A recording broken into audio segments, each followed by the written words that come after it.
3회 3, 4가 뭐예요? 저 끝나는데. 3, 4, 5할 차례구나. 56쪽. 56쪽부터 문제 풀게요. 5, 6 푸시면 됩니다. 안 풀면 안 돼요. 네. 아픈데. 쌤 오늘 쓸만해요? 아니요. 근데 왜 기분이 좋아 보여요? 내일 치잖아요. 내일. 63쪽까지 푸시면 됩니다. 내일 방학이라니까요. 여러분, 이게 지금 교재하고 있는 게 고등학교 1학년 모의고사 이제 거의 지문이에요. 그래서 이거를 조금 해보고 여러분이 이 지문은 그래도 좀 짧은 편이거든요. 그래서 점점 계속 이제 긴 지문들이 나올 거예요. 그래서 새로운 지문을 계속 보고 신속 정확하게 푸는 연습을 하셔야 돼요. 하셔야 되고, 그리고 여러분이 이제 이 교재를 선생님이 한번 방학 동안 쭉 해보고 잘 따라오면은 선생님이 고등선행을 조금 좀 빨리 할까 생각 중이거든요. 원래 선생님이 이제 커리큘럼으로는 우리 여름방학부터 원래 하는데 여러분이 이제 잘 따라오는지에 따라서 한번 보고 이제 어떻게 진행할지 선생님이 결정하려고 해요. 자, 같이 한번 봐볼게요. 그래서 여러분이 보다 보면은 지금 문제 푸는 속도도 지금 다 다르고, 아마 여러분이 느끼는 체감 난이도도 좀 다를 거예요. 이거를 원래는 여러분 국어도 수학처럼 영어처럼 매일매일 해야 돼. 근데 사실 맨날 하기 쉽지 않잖아. 근데 여러분 이제 3학년 되고, 이제 고등학교 갈 준비를 해야 되는데, 국어는 한 번에 확 드라마틱하게 확 늘기가 쉽지 않아요. 이게 매일매일 여러분이 알게 모르게 쌓여야지 나중에 발현이 되는 거거든요.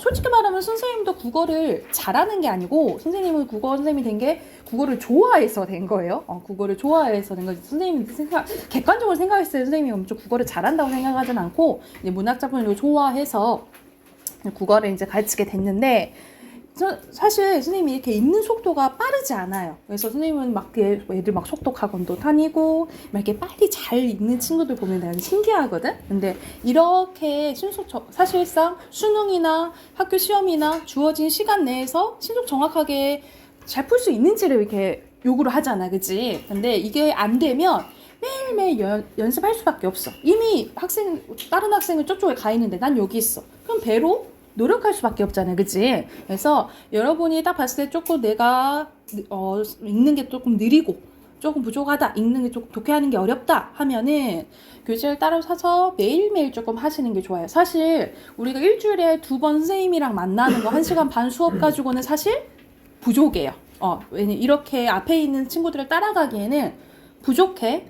그래서 학원에서 공부하지만 추가적으로 여러분이 하셔야지만 더 나아갈 수 있는 거예요. 그래서 혹시 교재를 선생님한테 물어봐서 선생님이 주중에 뭐 풀면 좋을까요? 라고 개인적으로 선생님한테 물어보셔도 돼요. 그래서 여러분, 선생님이 이렇게 가르쳐 주긴 하지만 공부는 여러분이 해야 되는 거야. 공부는 여러분이 해야 되고, 선생님은 옆에서 도와준 사람이에요. 내가 하라는 대로만 하면 안 되고, 자기 주도적으로 하셔야 돼요. 선생님이 개인적으로 이렇게 챙겨주면 좋지만, 선생님이 놓치는 부분도 있을 거 아니야. 그러니까는 여러분이 요구하면 선생님은 다 이렇게 들어주고, 해줄 테니까, 여러분이 요청을 하셔서 매일매일 조금, 그리고 방학이잖아. 그래서 이 시간을 빌어서 조금 하셨으면 좋겠어요. 아셨죠? 그래서 같이 한번 봐볼게요. 집단지성에 대해서 나오네요. 자, 여기서 집단지성이란 개념 나옵니다. 다수의 개체가 서로 협력함으로써 얻게 되는 집단의 지적 능력을 집단지성이라고 하는데, 다수의 일반인이 공동의 목표를 이루기 위해서 협력하게 되면 전문가의 능력을 초월하게 된다는 거예요. 주로 공유, 참여, 협업 등의 방식으로 이루어진 집단지성은 인지적 능력을 비롯한 두뇌 모든 활동을 포괄하는 개념을 얘기를 한대요.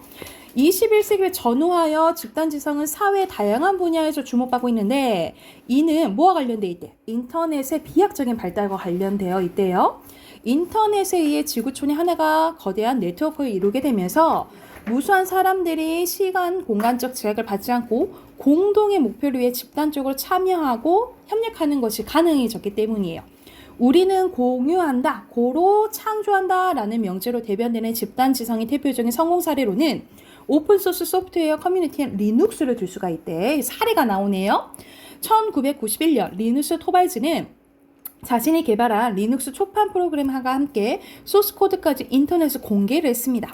소프트웨어 마니아들이 무료로 다운받아 마음껏 수정하고 개선할 수 있도록 허용한 것인데요. 이를 바탕으로 거대한 리눅스 커뮤니티가 자발적으로 꾸려졌대. 여러분 여기 니은과 관련된 문제가 몇 번 문제야? 3번 문제죠. 그쵸? 근데 여러분 이렇게 읽다가 이런 문제가 나오면 단어 문제가 나오면 바로 푸셔야 돼요. 바로 풀면 시간이 좀 단축돼요. 그래서 바로 풀면 여기서는 꾸려졌다라는 것은 만들다. 이루어지다 이런 뜻이잖아. 그치? 그러면 뭐가 가장 자연스러울까? 2번. 양성은 키우는 걸 얘기하는 거예요. 여기서는 형성입니다. 형성 푸시면 되고. 그리고 여기서 기억 나와 있지. 기억은 명제가 뭐라 그랬어? 공유하는 거잖아. 그쵸? 이것도 바로 좀 풀 수 있거든요. 여기서는 그러면 공유하는 거 고르면 돼. 기억 공유하나요? 공개한다 했지. 그치? 그럼 맞네. 니은은요? 공유하는 거는? 아니고. 디귿은 공유한 거 있나요? 공유 뭐 이런 말 없는 것 같은데. 그치? 그리고 리을은 공유했다 그랬잖아. 그쵸? 그래서 답 2번인 거예요. 이런 식으로 바로 풀어서 시간 단축할 수 있어야 돼.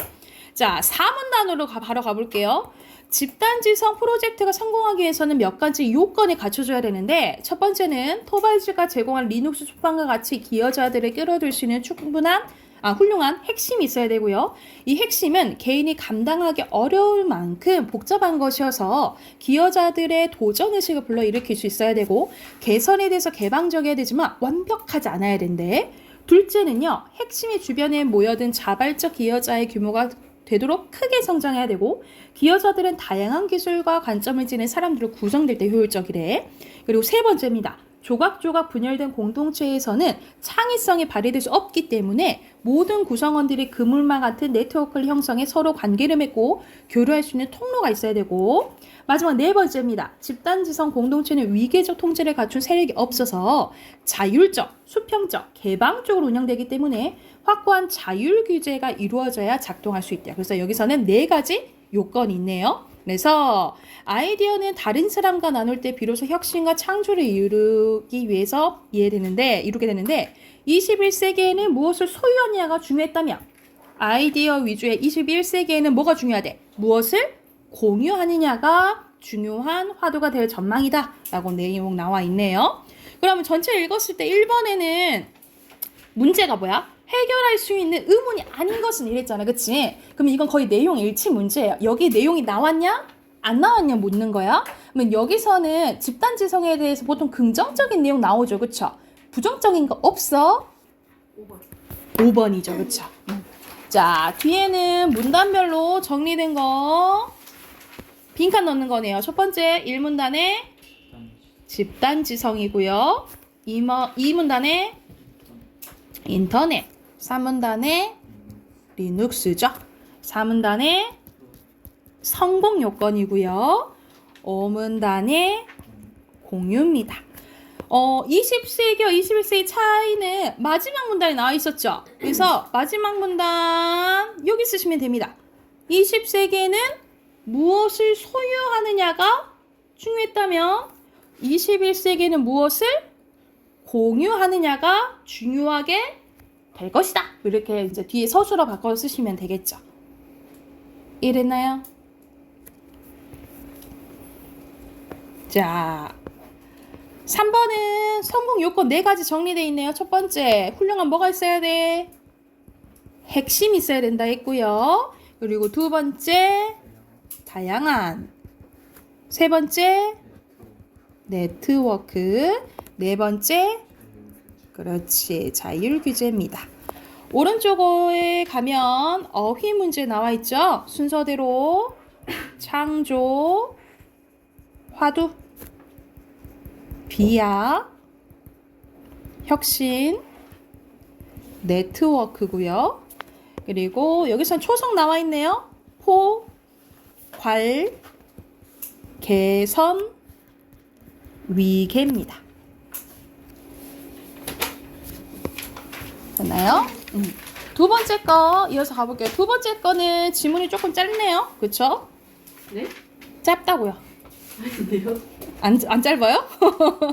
여기서는 사회적 기업에 대해서 나오네. 자, 우리 사회에는 이윤 추구를 목적으로 하는 일반적인 기업이 있는데 반면 사회적 가치 추구를 목적으로 하는 비영리 기관이 있는데 이와 달리 사회적 가치 추구를 위해서 이윤을 창출하는 기업이 있는데 이걸 뭐라고 한대요? 사회적 기업이라고 한대요. 사회적 기업의 개념 나와 있네요. 이러한 기업은 환경 문제, 취약계층의 복지 등과 같은 사회적 문제를 해결하고자 재화와 서비스를 생산 판매하는 경제활동을 하는데요. 이 사회적 기업은 혼성 조직, 자원 동원의 다양성, 그리고 민주적 조직 운영대의 특성을 가지고 있대서 여기서는 사회적 기업의 이제 특성 이야기 나오거든요. 이와 같은 기업의 특성을 구체적인 사례를 통해서 알아보죠. 전체적으로 이제 예시라고 보시면 되겠죠. 버려진 물건들을 조형물로 만들고 이거 관련된 거 어휘면 바로바로 풀면 되잖아. 그치? 만들고는 제공하고 바꿀 수 있을까? 제공하는 건 그 주는 거 얘기하잖아. 그치? 여기서는 뭐 제로 시작하면은 만드는 건 뭐로 어울릴까? 제작. 그렇지. 제작에 어울리겠죠. 그쵸? 1번이 잘못됐네요. 이런 거는 바로바로 풀면 되겠죠.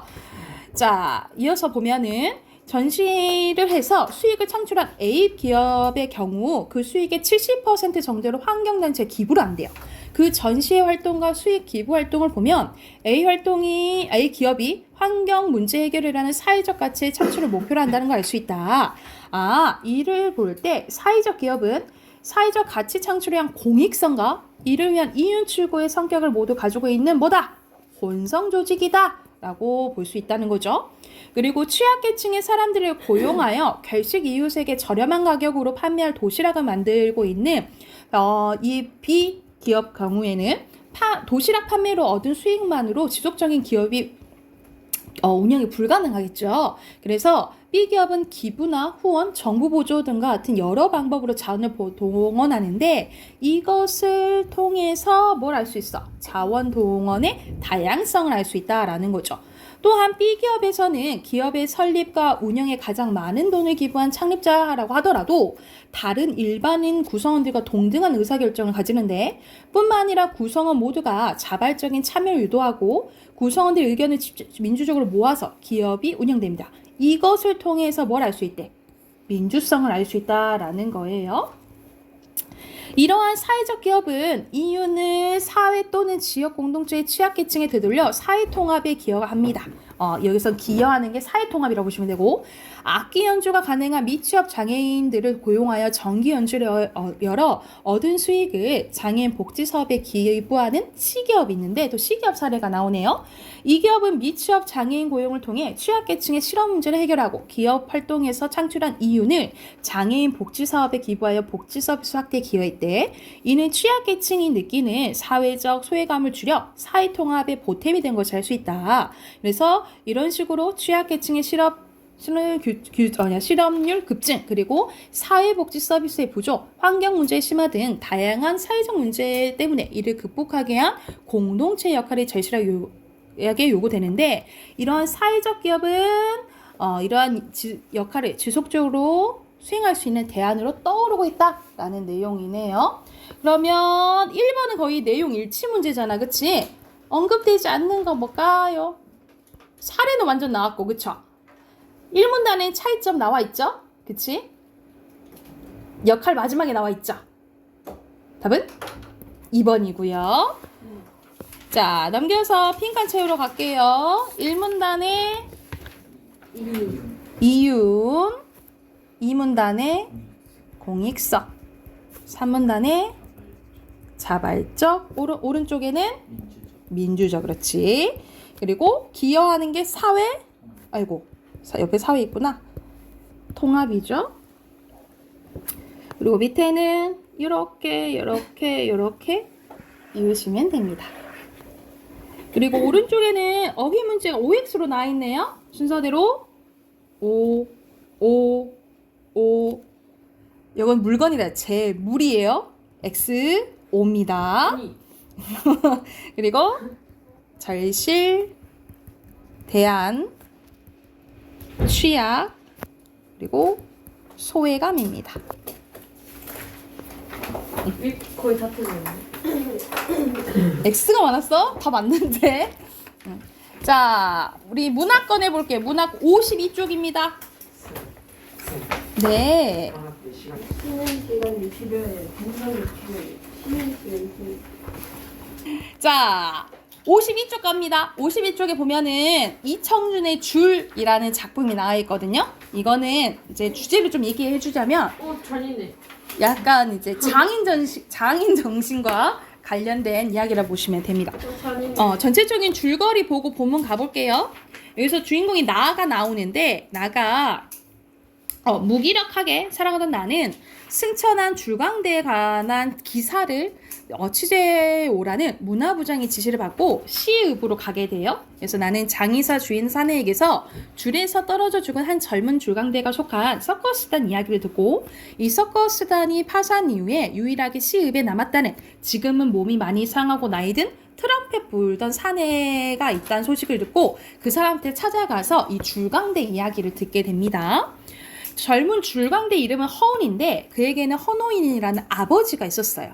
허노인은 줄타기 한 길만을 걸어온 장인 정신의 소유자로 제주를 부리라는 단장의 요구에도 줄타기 자체에만 전념하는 사람인데 이 허노인은 몇 년을 걸쳐서 허운에게 줄타기를 가르쳤고 허운이 16살이 되어서도 줄타기를 허락하지 않다가 마침내 허운이 경제에 이르자 함께 줄을 타다가 떨어져 죽어요. 허노인이 죽은 뒤 허운은 허노인과 마찬가지로 주류에서 제주를 부리지 않아서 단장으로부터 꾸지람을 얻는데, 그러니까는 말 그대로 제주 부리는 거 우리가 보는 사람이 막 아슬아슬하게 막 이렇게 막 얘가 제주를 부리라고 하는데 이제 이 사람 제주를 부리지 않고 이제 그냥 타는 거지. 단장은 구경꾼이 흔을 돕기 위해서 줄을 그 전보다 2배, 3배 높이 막 매달아요. 그러던 어느 날 시읍에서 공연을 마치고 허우는 한 여인에게서 꽃다발을 받는데 며칠 뒤 허우는 줄 위에서 그 여자한테 약간 이제 꽃다발을 받고 하니까 제주를 이제 부리기 시작해요. 허우는 여인에게 같이 살자고 프로포즈를 합니다. 근데 그 여자는 한쪽 다리를 절고 있었는데 우리가 한쪽 다리를 전다고 생각하니까 이 사람 여자는 이제 다리가 불편하잖아. 그러니까는 자기가 다리가 불편하니까 줄에서 이렇게 이제 나는 이제 허운이 되게 동경의 대상으로 보였겠죠, 그렇죠? 그래서 뭐라 얘기하냐면 엄청 상처 주는 말을 해. 줄을 타고 있는 허운이 아닌 줄에서 내려온 허운은 사랑하지 않는다고 얘기해버린 거야. 그럼 허운이 엄청 상처받았겠지, 그치? 그래서 허운은 한 번 더 줄을 타겠다고 말하고 줄을 타다가 스스로 떨어져 죽어요. 자살하게 된 거죠. 그래서 허운이 죽은 뒤 사람들은 광대가 승천했다고 비웃는데 그러나 오랜 시일이 지나자 진짜 승천했다고 저 하늘로 올라가 버렸다고 이제 믿게 되는 이야기예요. 그래서 트럼프 사내에게서 이야기를 듣다가 나는 다음에 듣겠습니다 하고 그 다음날 갔는데 트럼프 사내도 죽었다는 소식을 듣고 끝나게 되는 이야기라고 보시면 돼요. 그래서 이야기를 듣는 일부분이라고 보시면 됩니다. 그래서 54쪽 가보면 이건 대표적으로 나가 트럼펫 사내한테 허노인과 허운의 이야기를 듣는 거잖아요. 그치? 그래서 겉에 이야기가 있고 내부 이야기가 있는 액자식 구성이에요. 그렇죠. 액자 소설이 액자식 구성이야. 그래서 외부 이야기는 1인칭 주인공이고요. 나로 시작하는 거고 내부 이야기는 전지적 작가 시점이라 보시면 됩니다. 그래서 이렇게 액자식 구성은 겉의 이야기와 내부 이야기의 시점이 다르다 이렇게 보시면 돼요. 그리고 배경은 1940년대네요. 운이 11살이 되던 해였다. 처음으로 학교라는 곳에 갔다가 시들에서 돌아온 운을 보고 허노이는 세상에는 줄광대가 밟을 만한 땅이 흔찮은 게 당연하지 하면서 운에게 줄타기를 가르치기 시작한 거야. 땅바닥에 직선을 그어놓고 그 선에서 발이 벗어나지 않게 왕래하는 것부터 시작했대요. 그 다음에는 강목이었고 발바닥 절반만한 넓이의 강목을 땅에 깔아놓고 손을 뒤로 모아 잡은 다음 몸을 꼿꼿이 하여 그 위를 왕래하는 훈련이었다. 처음에는 천천히 그리고 나중엔 빨리 그랬다가 다시 천천히 그것이 아주 익숙하게 되었을 때 우는 눈을 싸매고 그때까지 과정 한 번 더 되풀이했대요. 그 다음 강목이 줄로 바뀌고 그 줄이 드디어 공중으로 떠오르기 시작했다. 꼬박 5년의 세월이 지났대. 우는 16살이 되었다. 그때 이미 그는 언뜻 보기에 허노인과 다름없이 줄을 똑같이 탔다라는 거죠. 그러나 헌호이는 운을 사람들 앞에서 줄 위로 오르게 하는 눈치를 안 보였대. 하지만 운은 그 헌호인에게 섣불리 이야기를 꺼낼 수 없었다. 운은 헌호인을 무서워했는데 헌호인은 운을 때리진 않았지만 시간이 나면 언제나 뒷마당에서 회초리를 들고 운의 줄타기 연습만을 계속 시켰다는 거죠. 참다 못한 운이 어느 날 얘기를 한 거야. 아버지, 저도 이제 사람들 앞에서 줄을 탔으면 합니다. 그래, 그럼 줄을 탈 때 끝이 가까워 보이느냐? 네, 눈앞에 있는 것 같습니다. 그럼 가는 줄이 넓게 보이겠구나. 네, 그 위에서 뛰어놀 수 있을 것 같습니다. 안 되겠다! 라고 한 거야. 그러니까는 헌호인을 생각했을 때는 허운이 줄이 보여선 안 된다고 생각한 거야. 그러니까 줄이 안 보일 그런 경지에 올라야 된다라고 생각하는데 줄이 보인다고 했잖아. 그러니까 아직 그만큼 뭐를 못하는구나. 몰입을 못하는구나 하고 판단을 한 거여서 안 된다라고 한 거죠. 그래서 운은 까닭을 몰랐지만 더 대꾸하지 않았대. 18살이 됐대요. 운이 한 번 더 얘기한 거야. 어떠냐? 줄이 넓어 보이느냐? 아, 줄이 보이지 않습니다. 그래. 줄을 타고 있어. 아무것도 보이지 않는단 말이냐? 예. 귀도 들리지 않고, 예. 아직도 객기가 있는데. 그래서 여기서는 이제 점점점 몰입을 하게 됐다라고 보시면 되겠죠. 그대로 넘겨서 헌호이는 턱으로 줄을 가리켰대요. 우는 또 아무 대꾸도 못하고 줄로 올라갔대. 사실 우는 자신과 헌호인이 같이 줄을 잘 탈 수 있으라고 생각하진 않았대. 헌호인의 줄을 타는 모습이 정말 아름다웠는데 완전 이제 예술의 경지에 오른 사람인 거죠. 천장 포장은 걷어젖히고 넓은 밤하늘의 배경으로 헌호인의 흰 옷에 조명을 받으며 줄을 건너는 것이었는데 발을 움직인 것 같지도 않게 그냥 흘러가듯 조용히 줄을 건너는 노인의 모습은 유령 같기도 하고 어떤 때는 그냥 땅 위에서 하품을 하고 있는 것 같기도 했대. 그러니까 완전 이제 장인 정신을 보여주는 거죠. 근데 이상한 것은 그렇게 줄을 타는 노인이 있잖아. 보기에는 엄청 쉽게 타서 보이는 거야. 그런데 그 내려오면 그의 온몸에 언제나 땀에 흠뻑 젖어 있었다라는 거죠. 그만큼 혼신의 힘을 다한 걸 알 수가 있겠지, 그치? 그리고 단장은 그런 헌호인의 줄타기를 몹시도 싫어했대. 구경꾼 놈들의 간덩이를 덜컹덜컹 내려앉게 해주란 말이야. 재주를 부려 좀 재주를. 단장은 헌호인을 매번 나무랐는데 헌호인은 얼굴이 파랗게 질려서 대꾸도 못하고 땀만 뻘뻘 흘리다가 단장 앞에 힘없이 물러나곤 했대요. 그러나 그 다음날도 헌호인은 여전히 전처럼 줄을 탔대. 우는 누가 뭐래도 헌호인이 그렇게 줄을 타는 걸 좋았고 자기도 그렇게 줄을 탈 수 있기를 바랬다라는 거죠. 그러니까 그만큼 아버지를 이렇게 존경하는 마음이 이제 드러나는 거지. 그러던 어느 날 밤, 그러니까 운이 헌호인에게 두 번째로 소망을 말하고 나서 또 1년이 지났어요. 줄에서 그렇게 유연하다는 노인의 발길이 변을 한번 일으켰는데 한번 실수를 한 거야. 딱 한 번 발길이 가볍게 허공을 차는 듯 동작하더니 줄이 잠시 상하 반동했다. 헌호인은 가만히 몸을 지탱하고 있다가 곧 다시 줄을 건너가는데 누구도 그것을 실수로 생각한 사람은 없었대. 객석에 눈을 두고 있던 단장은 거기서 일어나는 무의식적인 함성에 놀라 하늘을 쳐다보았으나 줄이 상하로 조금씩 움직인 것밖에 무슨 일이 일어나는지 알 수가 없을 정도였대요.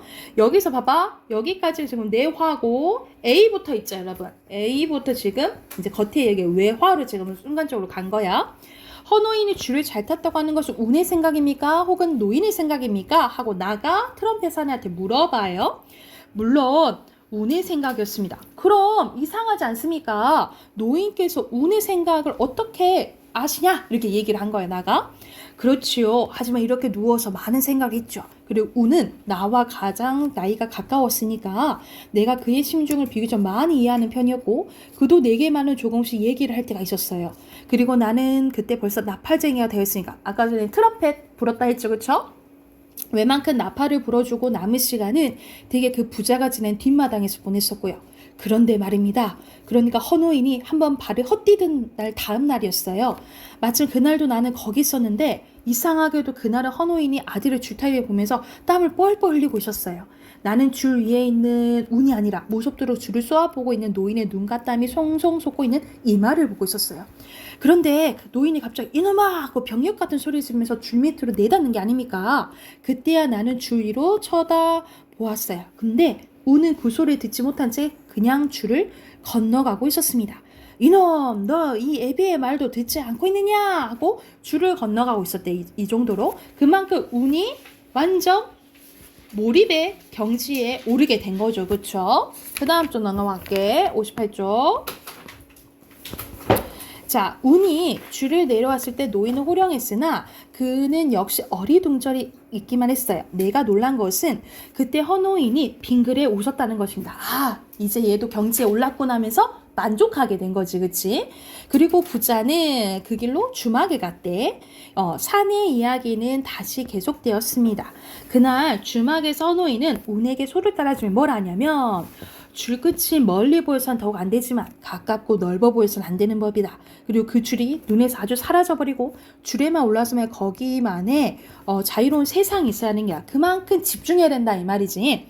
제일 위험한 것은 눈과 귀가 열리는 것이다. 줄에서는 눈이 없어야 되고 귀가 열리지 않아야 되고 생각이 땅에 머무르지 않아야 한다는 소리다. 자, 노인은 조용조용히 당부했다. 그 한마디 한마디는 마치 노인의 일생을 몇 개를 잘라서 압축해 놓은 듯한 무게와 힘과 그리고 알 수 없는 깊이를 지니고 있었다. 자기의 전생을 운에게 떠넘겨주려는 듯한 안간힘이 거기 있는 것 같았다. 운은 비로소 헌노인이 끝끝내 줄타기 자세를 바꾸지 못한 내려갈 것 같았다. 그래서 뭐라 하냐면 아버지 채윤아 고개를 들고 아버지 이제 줄을 그만두시고 좀 쉬십시오. 줄에서 내 발바닥 기력을 다했다고 다른 곳을 밟고 살겠느냐? 같이 타자! 라고 한 거야. 그날 밤 둘이 함께 올라섰는데 운이 앞을 서고 헌호의 뒤를 따랐대. 운이 줄을 다 건넜을 때는 객석이 뒤숭숭하니 난장판이 된 거야. 왜냐하면 그날 헌호인이 떨어져서 죽게 된 거예요. 거기까지 듣고 나니까 또 외화하러 와요. 나는 사내에게서 더 이상 이야기를 시켜서 안 된다는 생각이 들었고 마치 헌호인이 운에게 마지막 당부를 할 때 그랬을 법한 컴컴하고 무거운 것이 사내에게서 막 쉴 새 없이 흘러나왔대. 이 믿어지지 않는 집요한 이야기로서 사내가 나에게 떠맡기려 하는 것의 무게가 나로서는 감당하기 힘들었대. 그래서 그만하세요. 내가 내일 올게요. 그만 말하세요. 라고 한 거야. 왜 그러냐면 아까 전에 전체적인 줄거리에서 얘기했잖아. 나는 되게 무기력하게 사는 사람이라 했었잖아. 그치? 근데 이렇게 열심히 살아가고 장인 정신으로 살아가는 사람 이야기를 들으니까 감당하기 조금 어려운 거야. 그리고 이게 이야기 듣기가 부담스러운 거예요. 그래서 이야기를 하는 것을 멈추겠다라고 보시면 됩니다. 그래서 여기 옆에다 쓸게. 여기서 이야기를 멈춰달라라고 한 이유는 그만큼 이 줄광대 부자의 삶의 무게가 부담되어서 내가 자기가 받아들이기에는 너무 대단한 이야기여서 멈춰달라라고 한 거예요. 그리고 이제 이 사람들에 비해 자신의 삶이 조금 부끄러워서 이제 감당하기 어렵다라고 얘기를 한 거죠. 그래서 사내는 아직도 고집을 세우며 이야기를 이으려고 했대. 그러나 말보다 잦은 사내의 기침소리는 더 이상 듣고 앉아있을 수가 없었던 거예요. 나는 이내 방을 나와버렸다. 부엌방에는 이제 불이 켜져 있으나 역시 사람이 기척이 없었고 나는 곧장 어제의 여관으로 돌아가 자리로 들었다. 사내 이야기는 문화부장이 기대한 것과는 성질이 다를지 몰라도 기사가 될 수 있는 내용이었다라고 보시면 되겠죠. 도대체 노인의 운명, 그 논리 이상의 정연한 질서는 헌호인이 죽은 지금 그게 어떤 의미가 있는 걸까? 헌호인은 줄을 지배하지 못하고 줄이 그를 지배했죠. 그래서 헌호인이 죽어버렸죠. 그렇죠? 그게 아름다운 걸까? 그게 장인정신인가? 또 운은 노인의 무거운 운명을 떠맡아지고 어떻게 자기 인생을 구축해 갈 수 있었는지. 장의선 사내 이야기로는 운도 마찬가지로 줄에서 떨어져 죽었다고 했다. 그렇다면 운은 노인의 인생을 어떻게 배반할 수는 없었던 걸까? 그것은 또 운에게 무슨 의미를 줄 수 있는가? 그러니까는 이렇게 아버지가 줄에서 떨어져 죽었는데 자기도 계속 줄을 타고 살아야 될지 자기도 막 고민했을 거 아니야, 그치? 그래서 그 허운 입장에서 막 생각해보는 이제 장면이 나와요. 그래서 여기서는 전체적으로 이제 장인 정신에 대한 내용이라고 생각하시면 됩니다. 그래서 여러분 54쪽 있잖아요. 54쪽 잠깐 펼게. 54쪽에 여기서는 이제 주제가 안 써져 있거든요. 그래서 주제 써놓고 해당하는 문제 쭉 풀게요. 주제는 진정한 삶의 가치에 대한 추구에 대해서 이야기한 소설이라고 보시면 됩니다. 그래서 앞에 53쪽 있죠? 53쪽부터 60쪽까지 문제 풀고 답 확인할게요.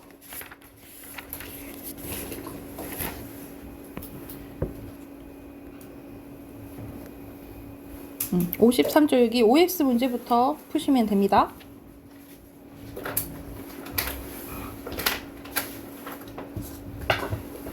답 확인해 볼게요. 자, 53쪽 순서대로 몰랐죠? 원래 X 5 X 5예요.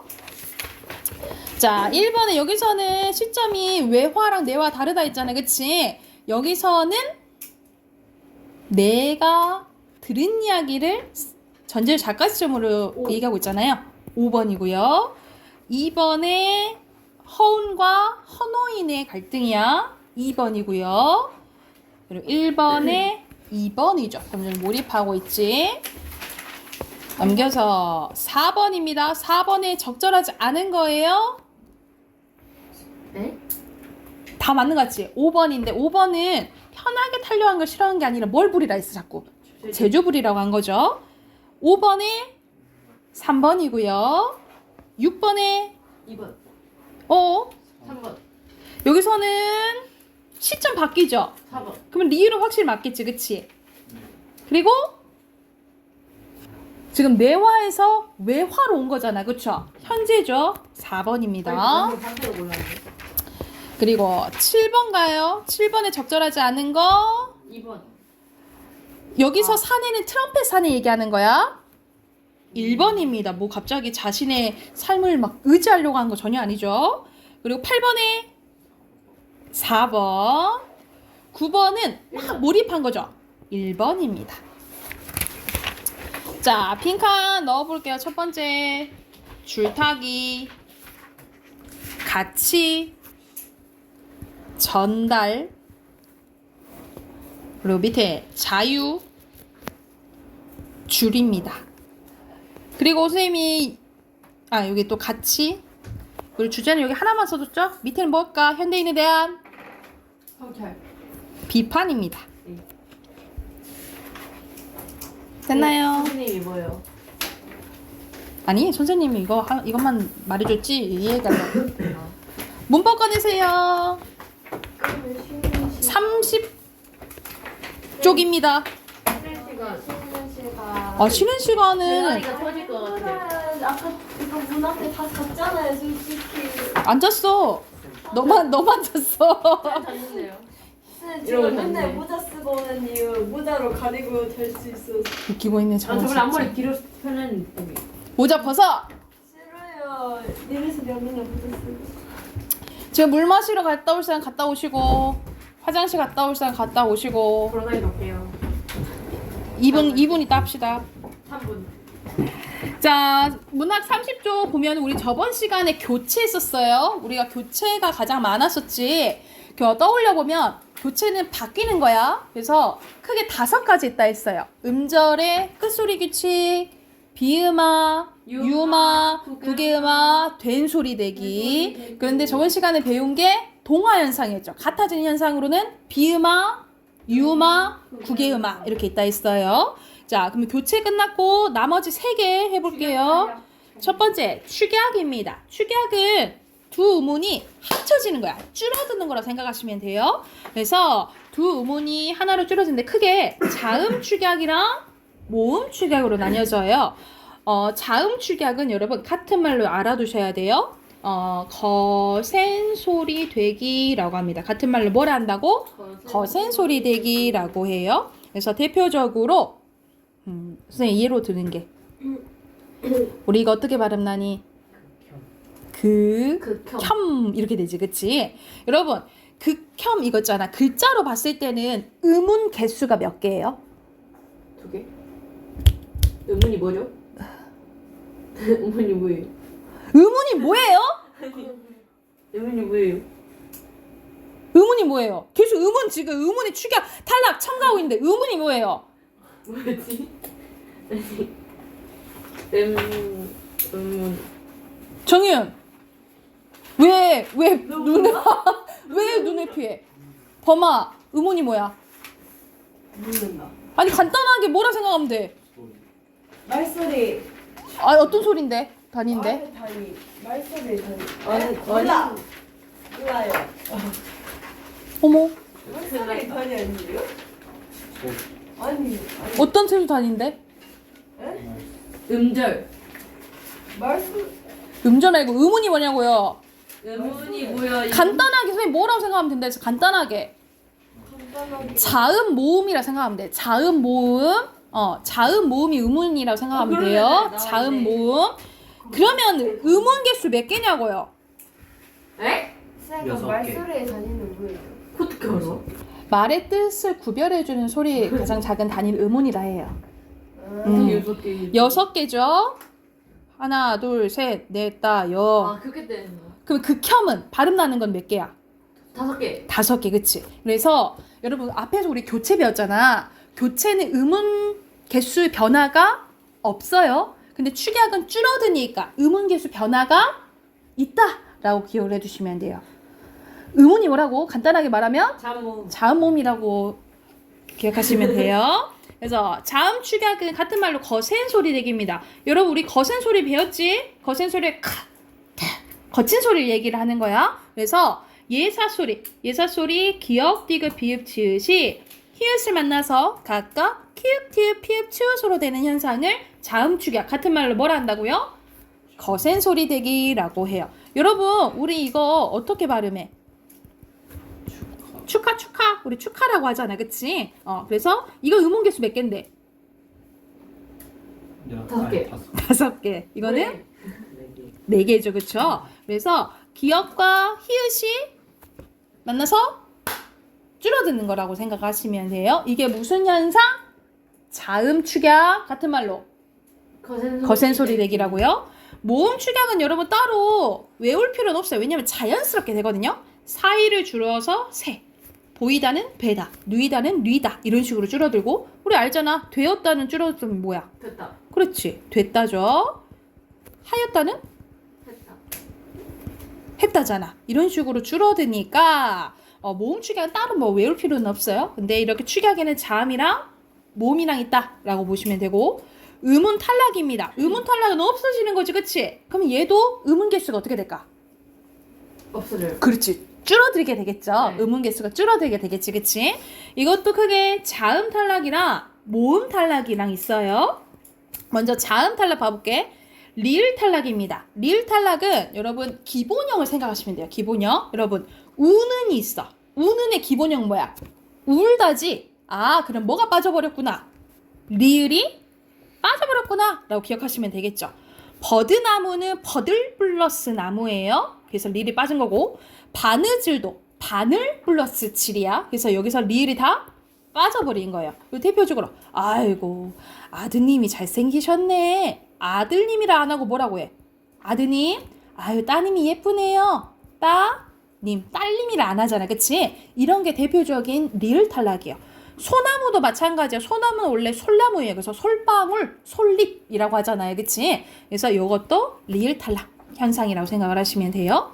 그리고 히읗은요. 히읗으로 시작하는 어간이 여기 봐봐 밑줄 모음으로 시작하는 어미와 접사 결합할 때 오히려 히읗이 탈락해요. 그래서 발음 어떻게 해? 우리 나하서가 아니고 나아서 그리고 싸히다가 아니고 싸이다.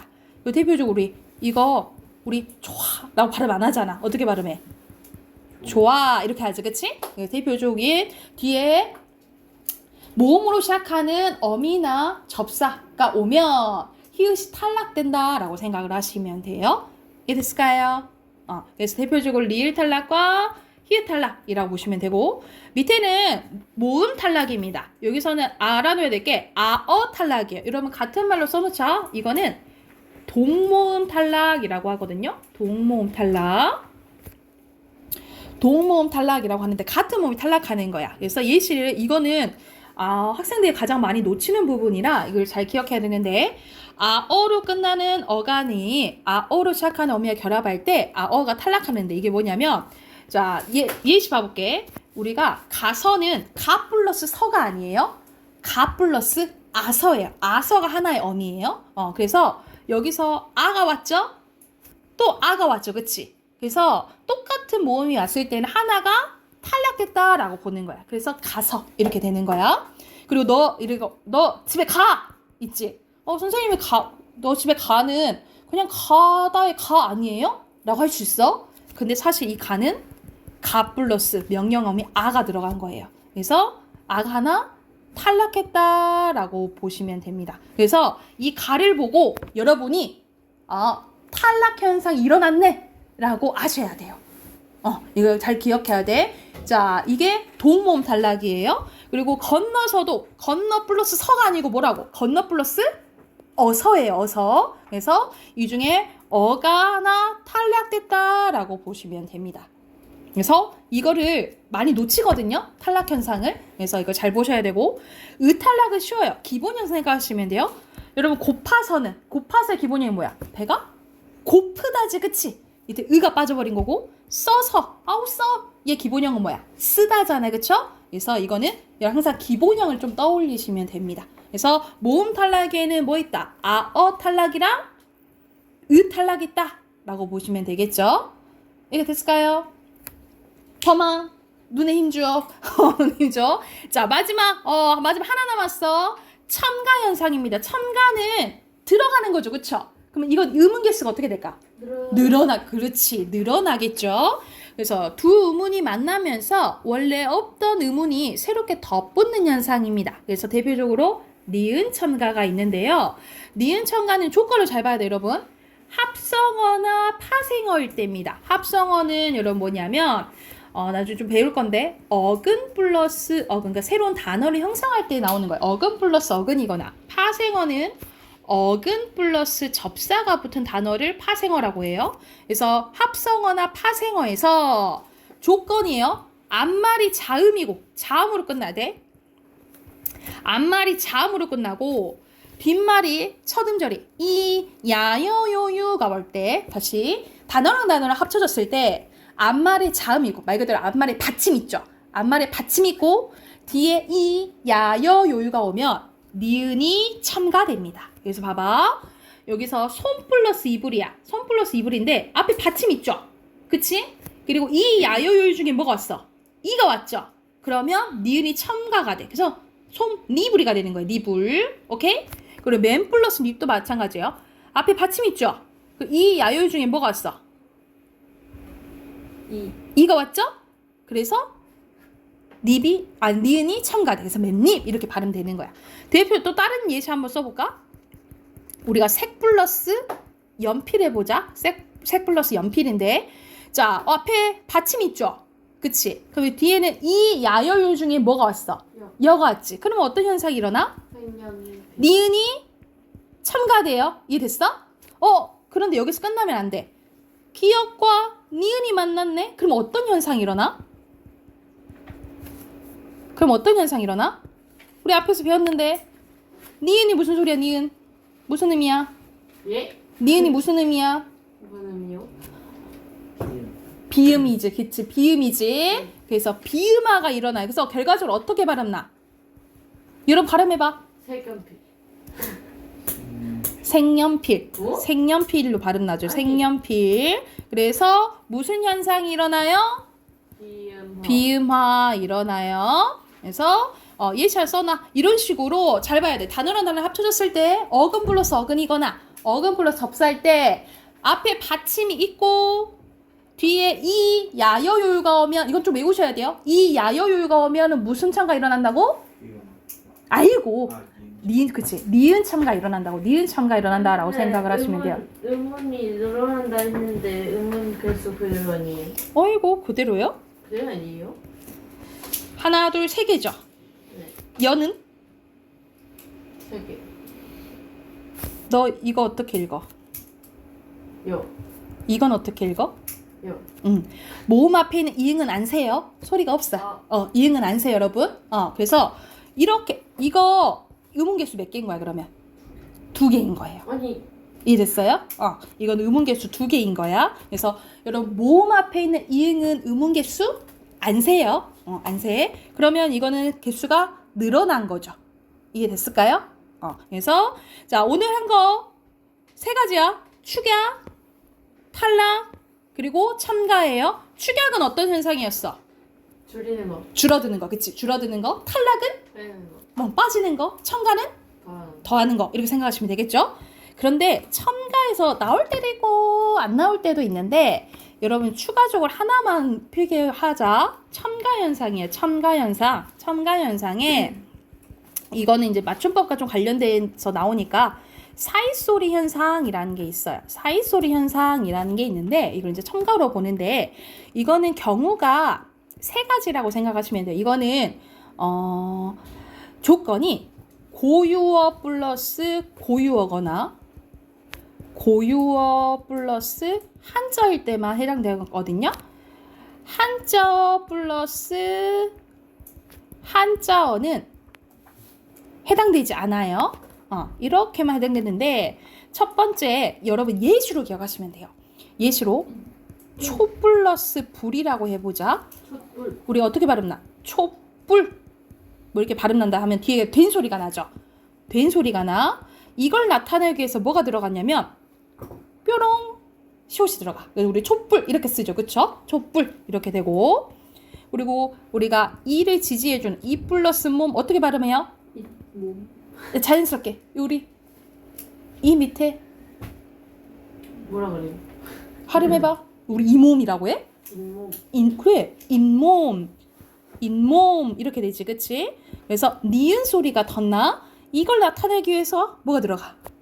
사이시옷이 들어가요. 사이시옷이 들어가. 이해됐나요? 그리고 우리가 나무 플러스 잎 이거 어떻게 발음 나게? 나뭇잎. 오케이 다 자연스럽게 어떻게? 나뭇잎. 나뭇잎 이렇게 발음 나요. 이거 니은 소리가 덧나거든요. 이걸 또 나타내기 위해서 뭐가 들어가? 슉. 이렇게 사이시옷이 들어가요. 나뭇잎. 이렇게 들어가. 그래서 이거는 고유어 플러스 고유어. 고유어 플러스 한자어에만 일어나는 게 사이소리 현상이거든요. 근데 여러분 한자 플러스 한자는 된다고 안 된다고? 안 된다고. 그런데 항상 뭐는 있지? 왜래요? 항상 뭐는 있죠? 왜래요? 예외. 항상 예외는 있죠. 항상 예외는 있어요. 그래서 자 이거는 조금 외워두시는 게 좋아. 6가지 있거든요. 6가지가 있는데 숫자, 횟수, 고간, 차간, 퇴간, 퇴간이야? 퇴간. 색깔이 뭐예요? 잠깐만. 새빵. 이거는 수와 관련된 거고 수와 관련된 거 약간 이건 공간과 관련된 걸 생각하시면 돼요. 이렇게 6가지는 이건 한자어거든요. 여러분 봐봐 숫자 했을 때 수가 셈 숫자야. 그리고 자가 글자자야. 근데 우리 어떻게 발음나? 숫자 뒤가 된 소리가 나죠. 그래서 사이시옷이 들어가는 거야. 그래서 이거는 한자 플러스 한자어지만 예외적으로 사이시옷이 들어간다라고 생각하시면 돼요. 그래서 숫자 관련된 거 숫자, 횟수, 고간, 차간, 퇴간, 쇠빵 이렇게 외우시면 돼요. 다시 뭐라고? 숫자, 횟수, 고간, 차간, 퇴간, 쇠빵. 이것만 예외적으로 뭐다? 사이시옷이 들어간다. 한자요 한자인데 이렇게 보시면 됩니다. 이해됐을까요? 여기까지 필기. 여러분 숙제 내줄게요. 아니 왜 있어요? 30 이거 너무 내가 많으니까 선생님이 원래 마음 같아서는 37쪽까지 내주고 싶지만 그래도 뭐 방학이니까 좀만 내줄게. 대신 해와야 돼. 무조건 해와야 돼. 알겠지? 여러분 33쪽까지 33쪽까지 숙제를 해오시고 토요일, 일요일 이제 매일 단어 볼 거예요. 그래서 토요일날 7강 외우시면 돼요. 아셨죠? 아침에 왔어요. 그래서 내일 방학 잘 보내시고 우리 다음 주 우리 나이 먹어서 봐요. 아셨죠? 내년에 봅시다. 또 만날 거라서 괜찮아요.